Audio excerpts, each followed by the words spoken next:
दिव्या आएगी प्रेम के घर वापस देकर उड़ जाएंगे प्रेम के होश। दिव्य प्रेम की बात करें सीरियल की तो आप देखने वाले हैं कि भाई दिव्या को घर से निकाल तो दिया था उसकी सास पद्मा ने, लेकिन अब दिव्या वापस आने वाली है प्रेम के लिए घर वापस, और इन दोनों को एक साथ में देखकर तपस्या के होश उड़ जाएंगे। तपस्या दिव्या से कहेगी तुमने मुझे यहाँ पर कमरे में बंद करके शादी तो कर ली, लेकिन अब मैं तुम्हें प्रेम के साथ रहने नहीं दूंगी। मेरी और प्रेम की फिर से शादी होगी, तुमने धोखे से शादी की है, और थप्पड़ मारने चलेगी दिव्या को। तभी दिव्या प्रेम के सामने ही तपस्या का हाथ पकड़ लेगी और कहेगी कि तपस्या मेरी और प्रेम की शादी हो गई और मैं इस घर की बहू हूँ, तुम इसलिए इस घर से निकल जाओ क्योंकि अब इस घर में मैं रहूंगी। अब आप देखने वाले कि यहाँ पर दिव्या के साथ रहने वाली औरत जिसको दिव्या माई कहती है वो आने वाली और कहने वाली अगर आप दिव्या को इस घर से निकालना चाहें तो निकालिए मत, क्योंकि दिव्या अब आपके घर की बहू है, आप इसे जहर दे दीजिए खुद ही मर जाएगी। अब सब लोग दंग रह जाते हैं और कहती है वो औरत अगर आपने मेरी बेटी दिव्या को इस घर से निकालने की कोशिश की तो मैं पुलिस को बुलाकर लाऊंगी। आपको बता दें कि सीरियल दिव्य प्रेम में अब धमाकेदार ट्विस्ट आने वाला, जहां पे दिव्या को याद आने वाली है उसकी शक्तियां,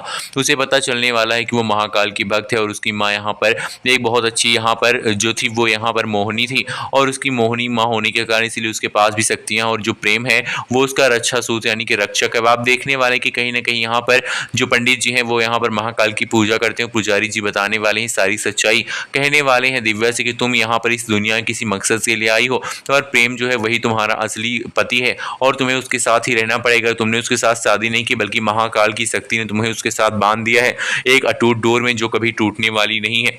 अब आपको दिखाया जाएगा कि सीरियल दिव्य प्रेम में प्रेम के घर में रहने के लिए दिव्या यहाँ पर आएगी और यहाँ पर जोर शोर से घर में एंट्री मारेगी। घर वाले भले ही दिव्या के खिलाफ होंगे, लेकिन सही समय आने पर सब लोग दिव्या से प्यार करने लगेंगे, दिव्या को मानने लगेंगे। प्रेम भी अभी दिव्या का साथ नहीं देगा, वो भी दिव्या से नफरत करने की कोशिश करेगा क्योंकि दिव्या ने बहुत ही जालसाजी से यहाँ पर चालबाजी से ये शादी की है, और इसीलिए यहाँ पर प्रेम कहीं ना कहीं बहुत ज़्यादा गुस्सा है दिव्या से। लेकिन आने वाले एपिसोड में कहीं ना कहीं ये दूरियां हट जाएंगी जब दोनों एक साथ रहने लगेंगे एक ही घर में। इन दोनों के बीच में हल्की फुल्की यहाँ पर मौज मस्ती भी दिखाई जाएगी और इसके साथ साथ दोनों के बीच में रोमांस भी होगा। अगर आप दिव्य प्रेम सीरियल को बस पसंद करते हैं तो आप वीडियो को लाइक कीजिए, कमेंट करके बताइए कि दिव्य प्रेम सीरियल आपको कितना ज़्यादा पसंद है। तब तक के लिए thank you and bye bye.